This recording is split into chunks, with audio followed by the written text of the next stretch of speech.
and welcome. I am here on American Truck Simulator, and I am going to be starting up a playthrough. I have a career profile here. I've just started. As you can see up here, I have no experience. I have all the starting money of the $1,500. It's so much, isn't it?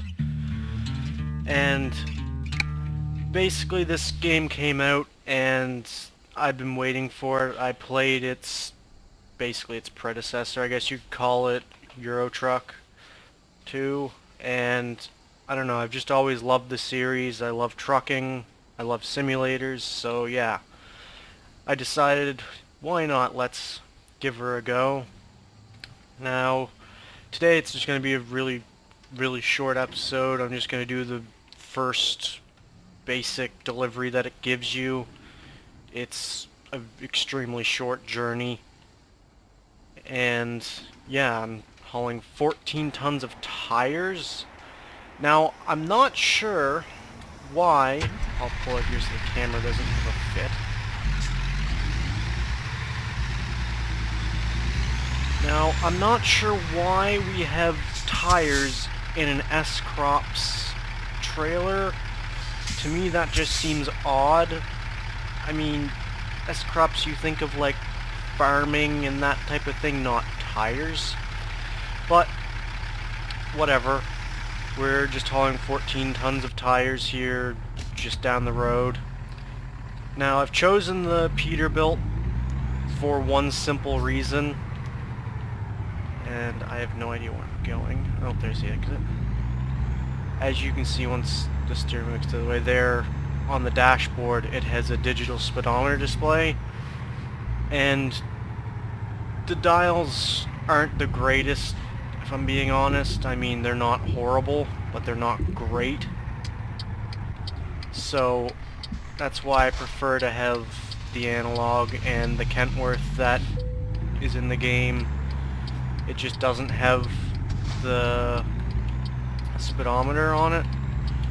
So I much prefer this one. There's honestly not that much difference between either of the trucks. It's basically personal preference. You can get basically all the same accessories and stuff on the two trucks. It just depends on what your preference is for looks and style, that type of thing. Now, in this game, there's been a lot of, wouldn't really say controversy, but people that have been creating mods because the police are extremely intolerant. Like back there, we went from a 55 to a 30 zone, and there was no real sign except for a city limit sign, which you really have to watch out for, because if you don't, you're going to get nailed for speeding, and it's just not fun. Now, I'm not going to use any of the mods that try and get rid of the police or whatever, because I want to keep the game as hard as possible, essentially. Now, I don't have a steering wheel or anything. I'm just using an Xbox controller with the sequential shift on. And for mods, in case anybody's wondering, I will put a link in the description. I'm going to put all the mods that I have in a spreadsheet. And basically, I don't really have much. I have it so that one mod improves the look of the ADR plates on like chemical trailers and stuff. It just gives them a better texture. I have a mod that will, once we get our own truck, it gives us a ton of different engines, and they're all engines that are actually used in the Peterbilt and Kentworth in real life. I have a weather mod that takes away some of the bloom and the yellowy effect that you get in the game and makes it look a lot nicer. It also takes away the depth of field in the distance. So in the stock game, in the distance there, those trees and that hill would be sort of have a blur to them, but with this mod it takes away that blur, and I really like it. It makes the game look more realistic, like you're actually driving through California or Nevada. So yeah, I think that's all the mods I have. I might be missing one, but I'll have all of them that I'm using listed in the spreadsheet on my other profiles that I just play on casually and whatever. I do have a couple truck mods that I'm trying out. I haven't really done a lot with them, but I'll put those in the description in the mod spreadsheet too.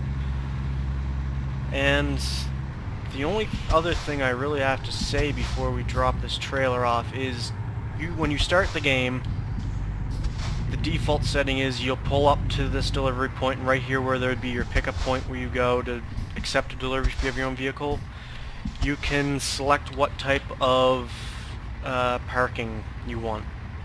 Now I just have it set to skilled always, and of course it's giving me the really horrible skilled parking one over there in the corner. So this is going to be fun. Now when I'm reversing, I generally go into third person just because it's easier, because your driver's side mirror does give you decent viewing, but the other one on passenger side really doesn't give you that great. And you can stick your head out the window if you want, but I mean, it's also not the best. So I generally just go into third person because it's so much easier.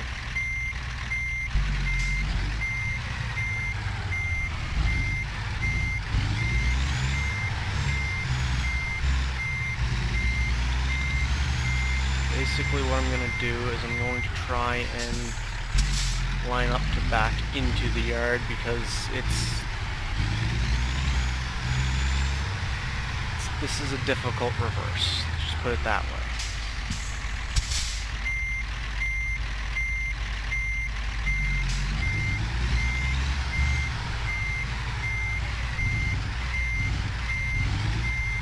Hopefully he'll actually go past so I can start swinging the front of the truck around and straighten up a bit.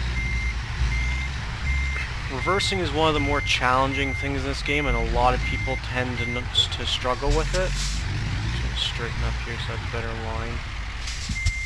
But it's not that hard once you get used to it. The way I always remember, whichever way you're turning your wheel, your trailer's gonna go the opposite way. And if you're looking at a third-person view, whichever way the rear part of your tire is facing, like this one is facing over towards that sign there, that's the way your trailer's going to want to go. If I turn the wheel the other way, it's going to want to go the other way. So that's generally how I remember it. But reversing trailers in this game, once you get the hang of it, it's not that bad. And I've messed this up totally.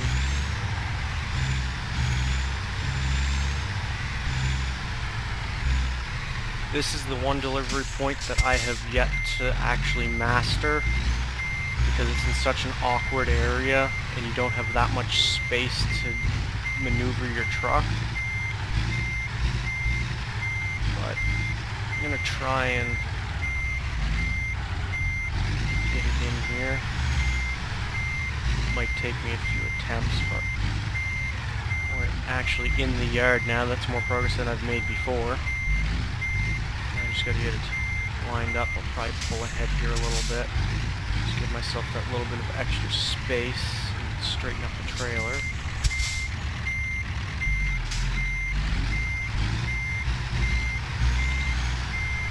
Start curving it so it can go into the actual spot.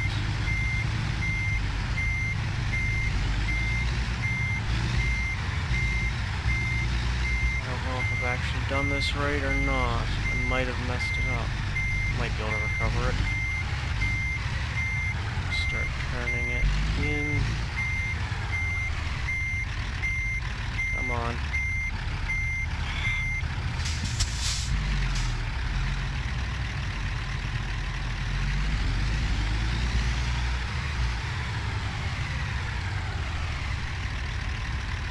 This is why I don't like this one, because if you don't get your curve right when you're reversing, it's just the trailer's not going to go in, and you don't really have all that much space to mess around with it.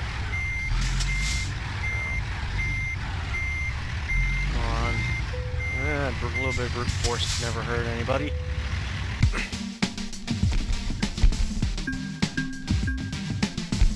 Now for the skilled parking, you get quite a chunk of XP. I mean, I would have only got 18 XP for that, and you see I got 90 XP just for parking the trailer, which basically put me up halfway to level 1.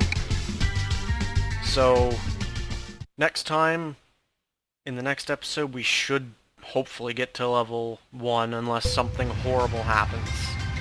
And of course, this is the game just telling you, yeah, you got your own basic garage and you don't have any trucks to park in it, but eventually you will. So, until next time, goodbye.